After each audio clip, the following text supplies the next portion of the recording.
The NFL draft isn't just about bolstering your roster for the upcoming season. General managers and personnel people have to be looking towards the next couple of seasons as well. How does the future depth chart shake out for the Seahawks with their new 11-player draft class? I'm going to be breaking it all down here on our Wednesday edition of Locked On Seahawks.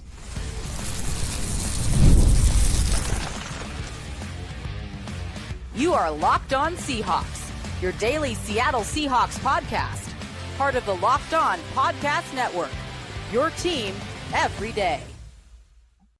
Greetings, 12. This is Corbin Smith, the host of the Locked On Seahawks podcast, your daily Seahawks podcast, part of the Locked On Podcast Network, your team every day. A special thanks to each and every one of the 12s that are tuning in, and thank you, as always, for making Locked On Seahawks your first listen 5 days a week. We greatly appreciate it, whether you're tuning in from Anchorage, Alaska, or Honolulu, Hawaii.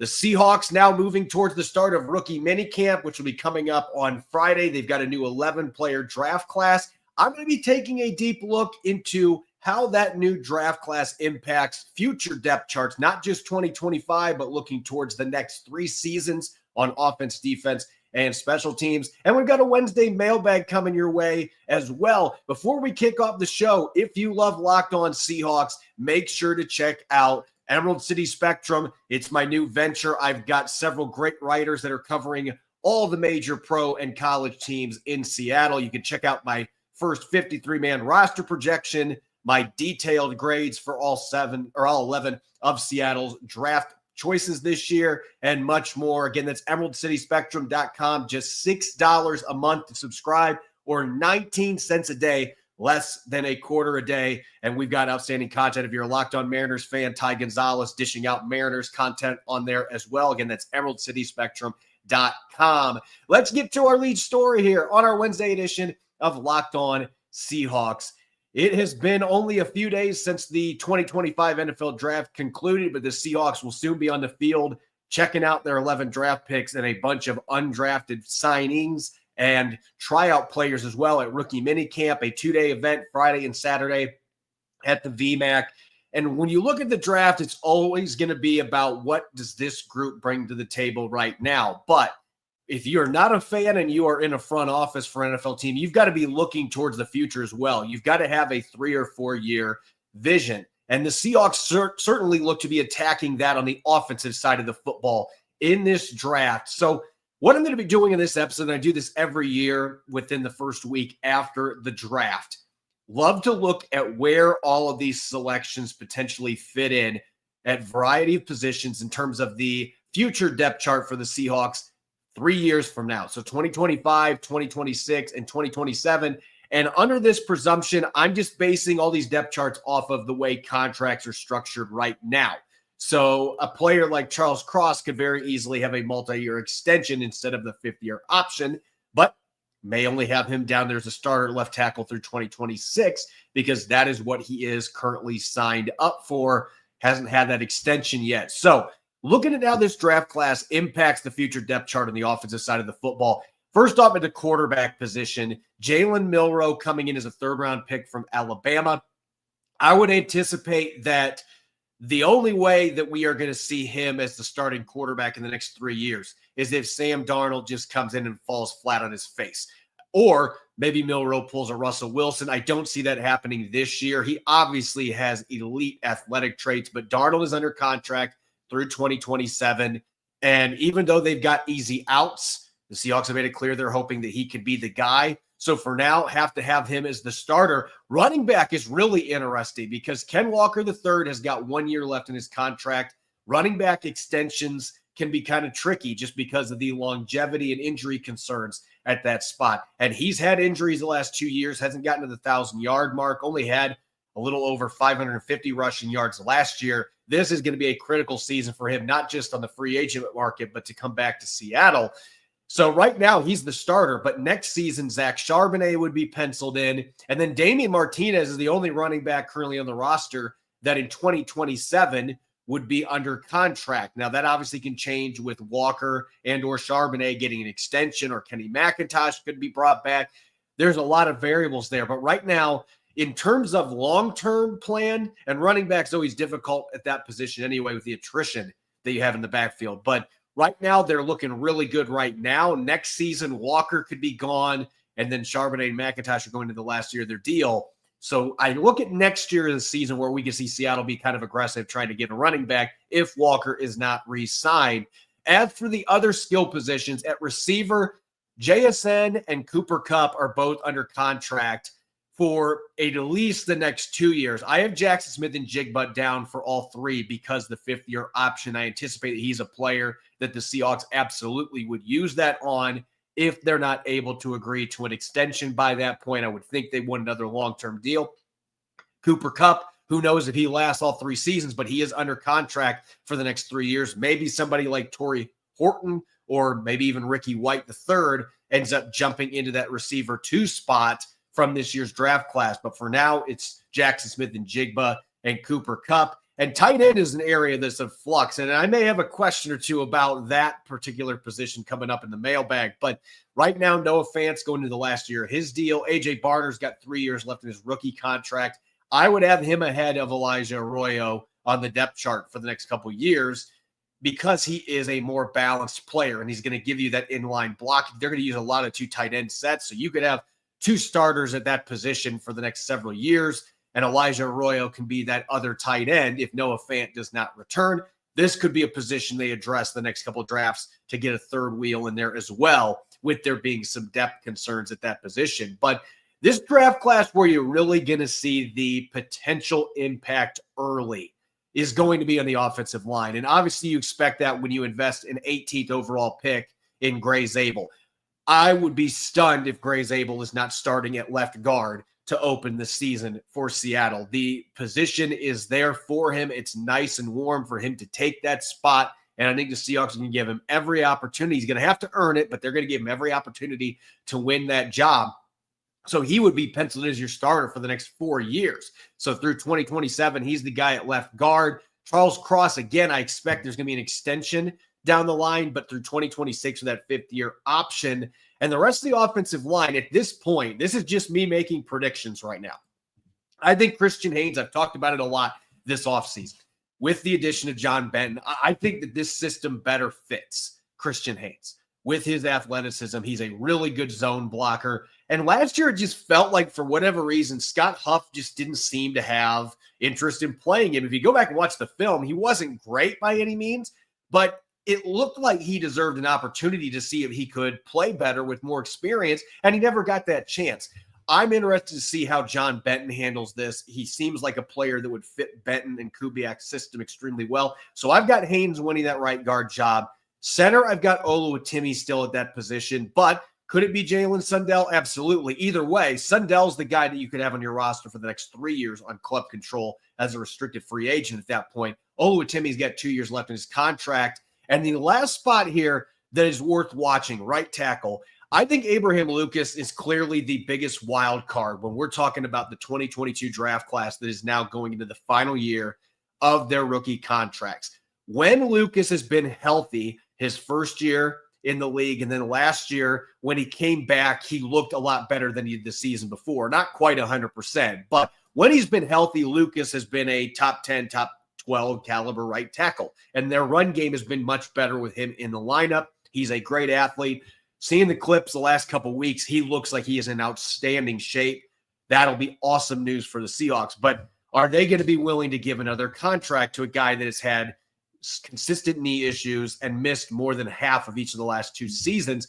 He is really one of those guys that's playing for that contract opportunity. Could he be back in 2025 or 2026 and 2027? Absolutely. But right now, I would say that this is clearly a 50-50 proposition. They need to see where he's at health-wise to keep him in the Pacific Northwest. And that means Mike Jarrell or Mason Richmond would be your other options at the tackle position. Josh Jones is under contract for 1 season, and he is going to be a swing tackle. So right now, it looks like Mike Jarrell would be the one positioned if Abraham Lucas is not on the roster, and that would be a potentially big hole for Seattle to fill in the 2026 draft unless Jarrell takes a huge leap, which is possible. He's a really good athlete coming from D2 2 years ago.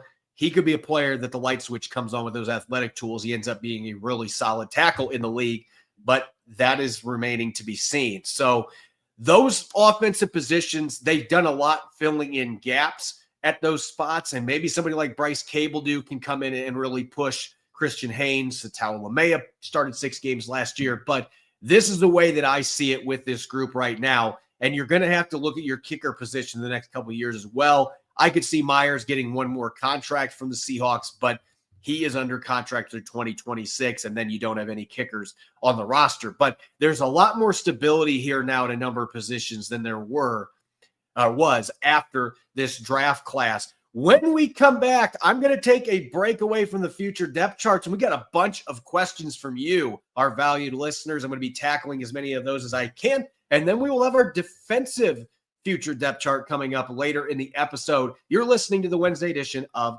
Locked On Seahawks. The NBA playoffs are well underway, and FanDuel is giving new customers an incredible way to get in on the action as we close out the first round. Right now, when you join FanDuel and place your first $5 bet, you'll get $250 in bonus bets if your bet wins. I love how FanDuel makes betting so easy, whether it's picking my favorite team, the Golden State Warriors, to close out the Rockets, or diving into player props from Steph Curry 3-pointers to Jimmy Butler steals. FanDuel has so many ways to bet on your favorite player props. Plus, after the game tips off, you can even combine live prop bets into a same-game parlay for a chance to win big. Don't miss out. Head to FanDuel.com and claim your $250 in bonus bets today.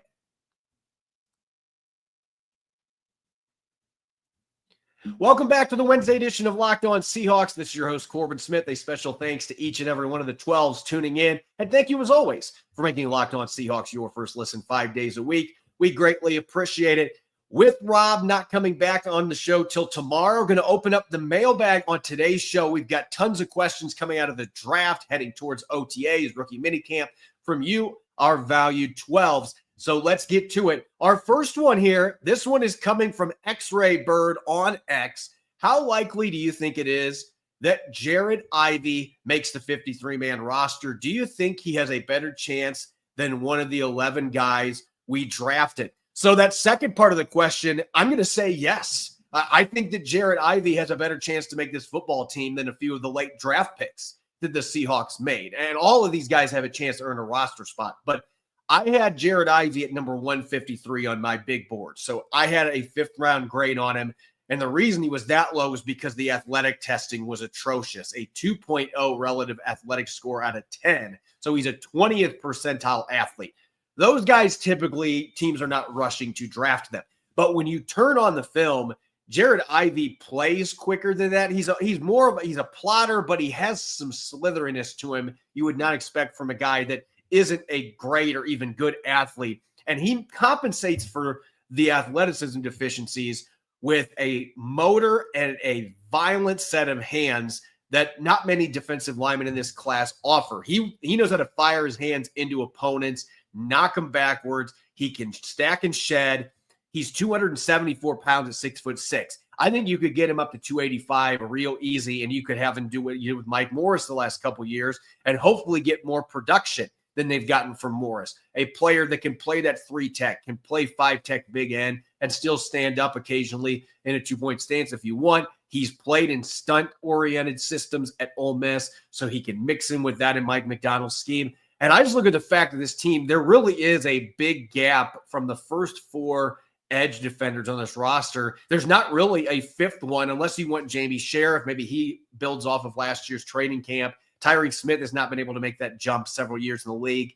It feels like there's a spot open there for a player like Ivey, especially if Riley Mills isn't ready for the start of the season. He can fill that void. Again, if you bulk him up to 285, which I think you could do pretty easy with him, and you're not have to worry about losing athleticism because that's not really his game. I think he's got a good chance to make this roster, and I would say at least 2 of the draft picks for the Seahawks might have tougher sledding than Jared Ivey to make this football team. Our next question here from Bill B on Blue Sky. What are the odds that Noah Fant remains with the team this year? I keep reading the team will release him for salary concerns, but the team has abundant cap room. Right now, I would say it's 100%. I think if the Seahawks were going to make a move with Noah Fant, it would have happened in March. I just don't see, first off, from a roster perspective, what's the point of getting rid of him at this juncture? You're better off to just keep him and hope that he produces some in the last year of his contract. You've got $30+ million in cap room right now. You don't need to make a move to open up cap space. So I don't see any way that Noah Fant is not playing for the Seahawks. Now, could that mean a much reduced role? Absolutely. You might be paying a lot of money for a third string tight end if Elijah Arroyo ends up hitting and AJ Barner takes another step forward, but I don't see anything happening in terms of him being jettisoned. I don't see teams rushing to trade for him with his contract having 1 year left, a $10+ million cap hit. I think Noah Fant is on the Seahawks roster, and Clint Kubiak's going to hope to get the most out of him here in his latest season in a Seahawks uniform. Another question here coming about the undrafted rookies from Elo Tato on X. Do you think any of the undrafted free agents or young depth options could make the roster as a backup emergency nose tackle?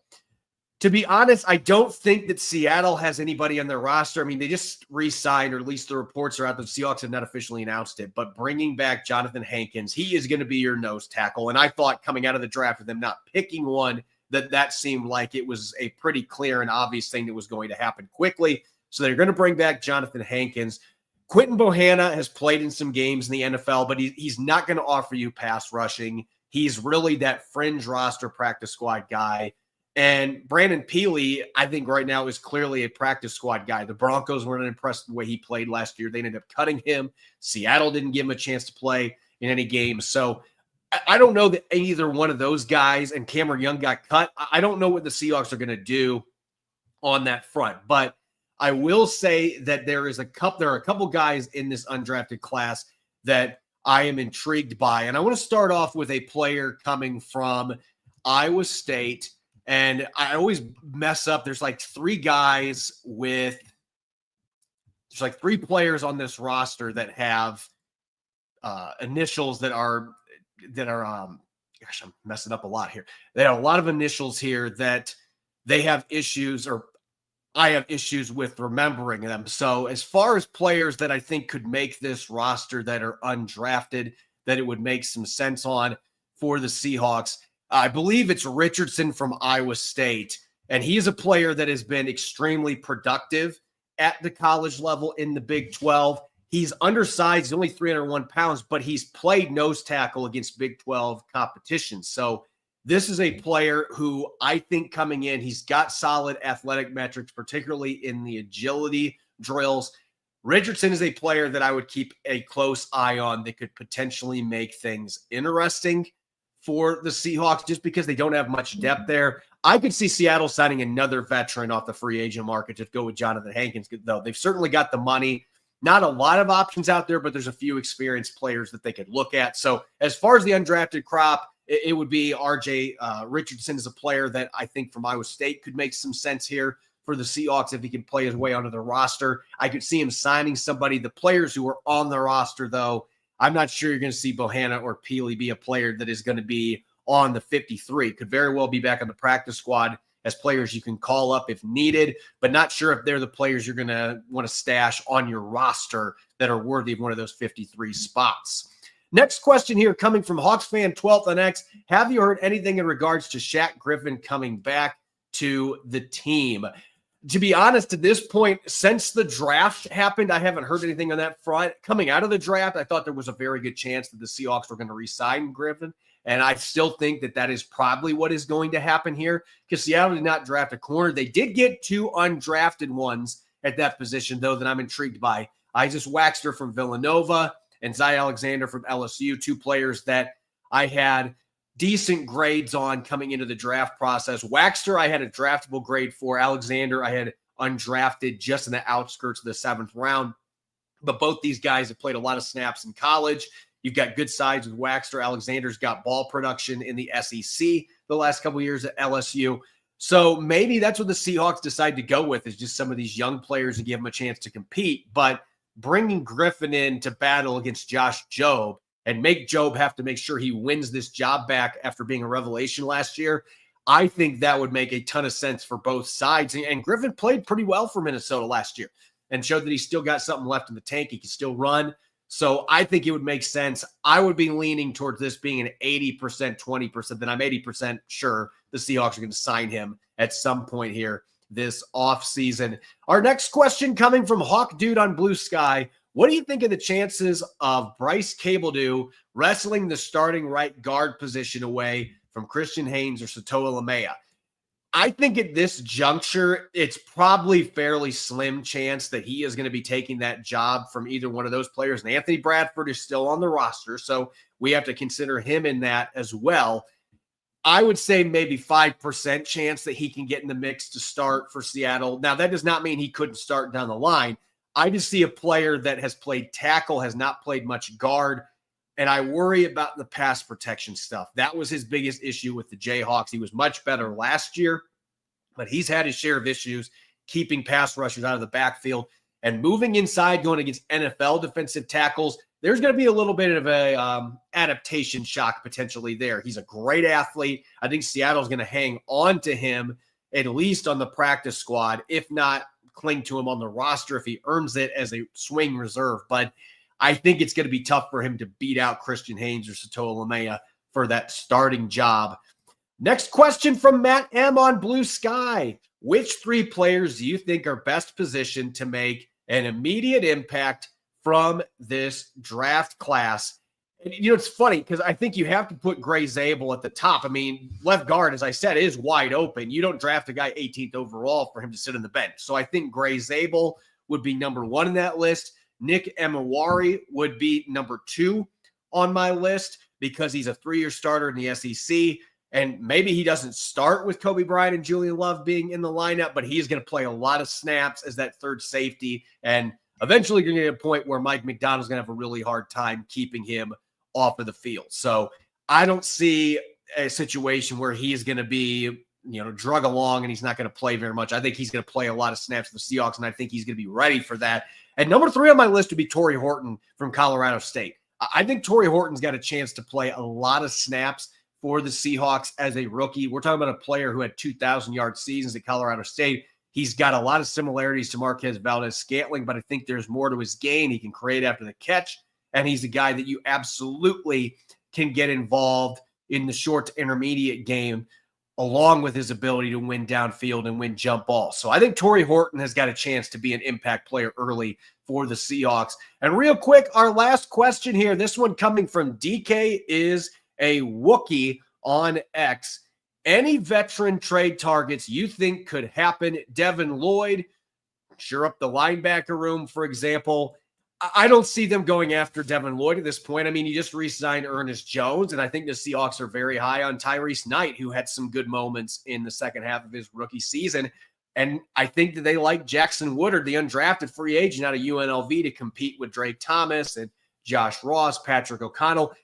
I don't see them making a big splashy trade for a linebacker. Maybe they make a trade for another nose tackle. That is a possibility.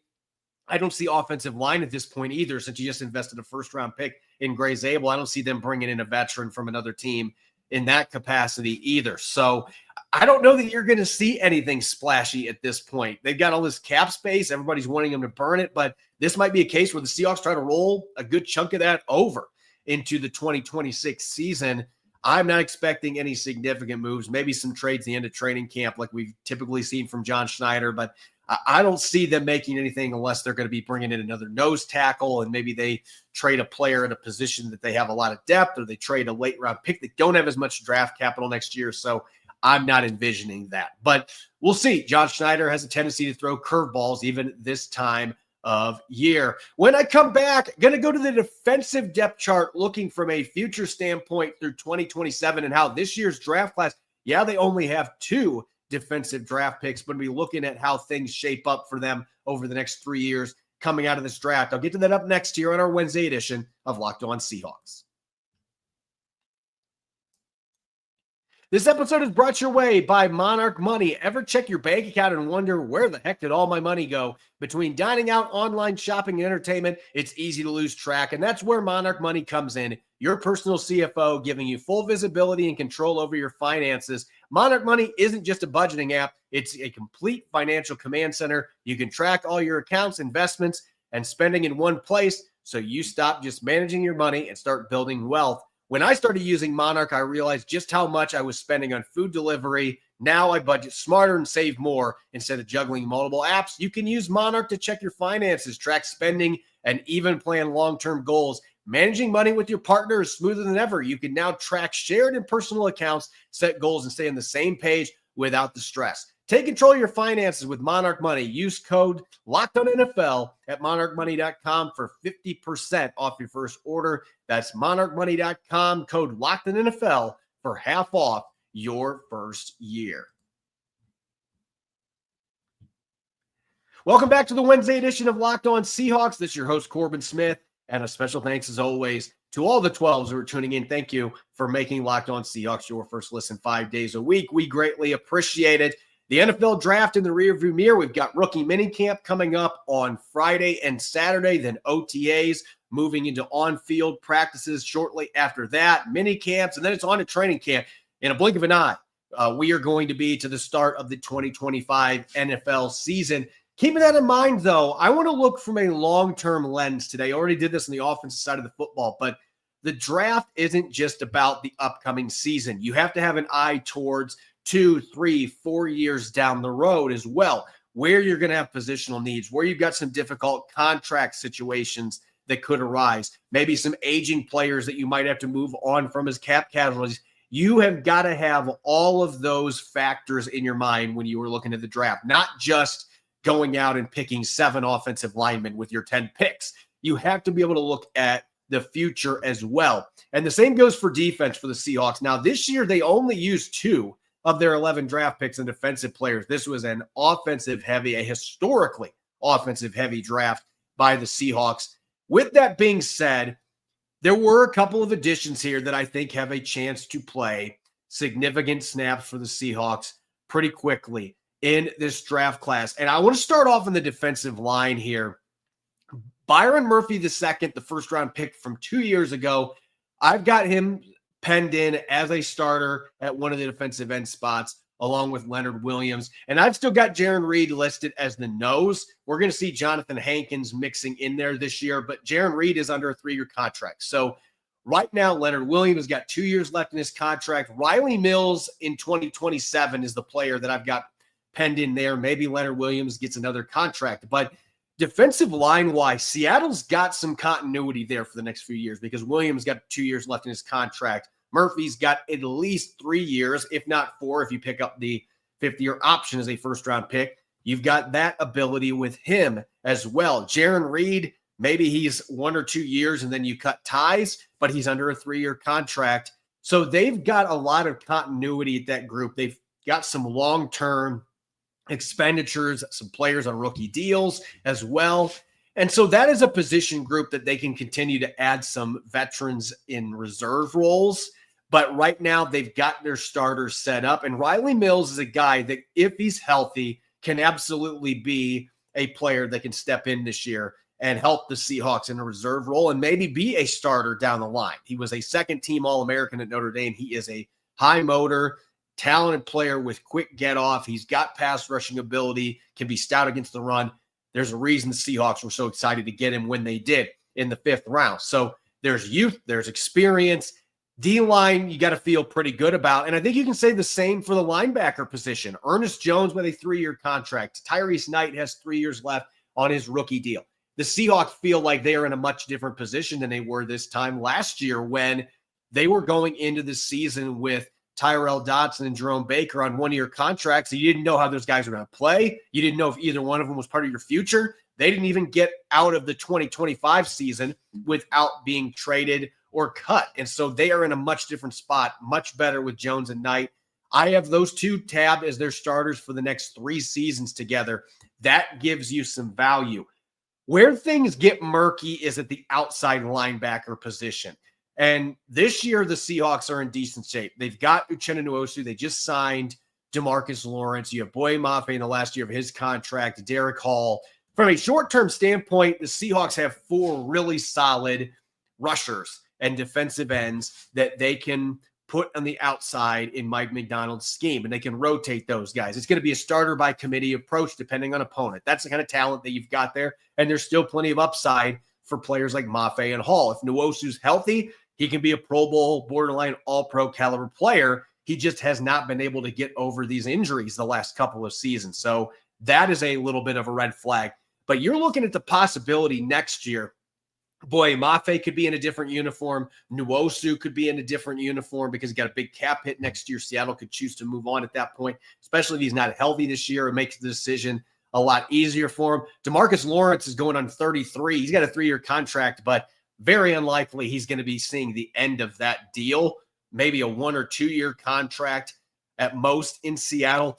You're looking at the next year or two having most of these guys potentially out of town, and there's not much depth behind him. That's one of the reasons why I think Jared Ivey's got a really good chance to make this football team as an undrafted free agent, because he has the flexibility to play on the outside, and he's a bigger body. You can move him inside on pass rushing downs. But they don't have much depth at that position. I look at next year and think that is going to be one of their top needs in the 2026 NFL draft or in free agency or both. They are going to have to be in attack mode at that edge position. So that's one from a future standpoint, much murkier than your interior D-line or your inside linebackers. And you can also say that for the cornerback spot. Reek Woolen, he's going to be a free agent after this year. Who knows if he is going to get a new contract from the Seahawks. Devin Witherspoon will be eligible for a new contract next year, but you've got the 5th-year option a few years down the line with him. So Witherspoon's a guy that you absolutely can have on the roster for the next 3 seasons before you have an extension. And then Nehemiah Pritchett right now would be the one that's in line to start opposite of him if you don't have Reek Woolen or Josh Jobe returning. Shamar Jean-Charles is also on the roster, but I'm viewing him as more of a platoon reserve type. So Pritchett going into year 2, he's just one injury away from getting into the lineup. And that's another reason I think Shaq Griffin, there's a good chance that still happens, a reunion, bringing him back where they have some extra veteran insurance there. And maybe Pritchett takes off in year 2 and he's a much better player and you can throw him in the lineup and expect better results. But Seattle's got some questions in that quarterback spot, which is another reason I was surprised they didn't draft one in a draft class that had pretty good depth and talent at that position. They had opportunities to take some really good corners in this draft, and they chose to pass over it. That is a position that beyond 2025, you've got a lot of question marks. Safety, I feel the opposite way. Nick Emenwari coming in with Julian Love and Kobe Bryant. Bryant's a free agent after this year, but even if the Seahawks don't bring him back, and I think there's a chance that they do. I think that they really love having him in this defense. Mike McDonald's a big fan. But even if they don't, you've got Julian Love under contract for the next 3 seasons. Emenwari is going to have 4 years under contract. So you've got 2 starter caliber players that are under contract, regardless of what you choose to do with Kobe Bryant. So they're in a pretty good position there at the safety position. They have DeAnthony Bell playing on a 1-year contract. We'll see how that ends up playing out. But he's a good special teams guy that's played well on defense when he's had his chances with the Browns earlier in his career. Safety seems like it's pretty well set. There isn't a lot of mid-ground here. The outside linebacker and quarterback spots, after this year, you've got a lot of questions. Interior D-line, off-ball linebacker, and safety, you're feeling pretty good through 2027 with the group that you've got right now with the current contract structure. As for the punter spot, Michael Dixon's just got 1 year left in his deal. That might be an extension that we see happen before the start of training camp that hasn't been talked about a lot. They did that previously with Dixon when his last contract was down to the final year. I can see Seattle locking him up on another 3 or 4 year contract as one of the best punters in football and getting that done. I don't see them wanting to risk potentially losing him or going a different direction at punter. Still a relatively young player at that position. So when you look big picture wise, there are more holes in 2026 and 2027 on defense, at least theoretically. You have more question marks in terms of, are some of these rookies going to be able to pick up the slack on offense? But defensively, you've got a lot of veterans. You got some young players that are heading towards the end of their contracts at a couple of positions. And so corner and outside linebacker, defensive end, those are 2 positions that are very high on my board in terms of priorities for this upcoming offseason for the Seahawks, and could impact their decision-making in a number of fronts, including Boye Mafe's contract and whether or not they are going to extend him. As always, you can follow me on X and Blue Sky at Corbin Smith NFL. Make sure to subscribe to Locked On Seahawks on YouTube and wherever you listen to your podcast to make sure you don't miss a single episode. And check out EmeraldCitySpectrum.com. We've got tons of Seahawks content as well as every pro and college team in Seattle from our awesome writing staff. Just $6 a month. Make sure to check that out, EmeraldCitySpectrum.com. When we come back tomorrow, I'll be teaming back up with Rob Rang, and the two of us are going to be dishing out some thoughts on rookie minicamp, what we're looking to see from this new crop of players on Friday and Saturday. Make sure that you're listening in, and thanks for tuning into this episode. Go Hawks.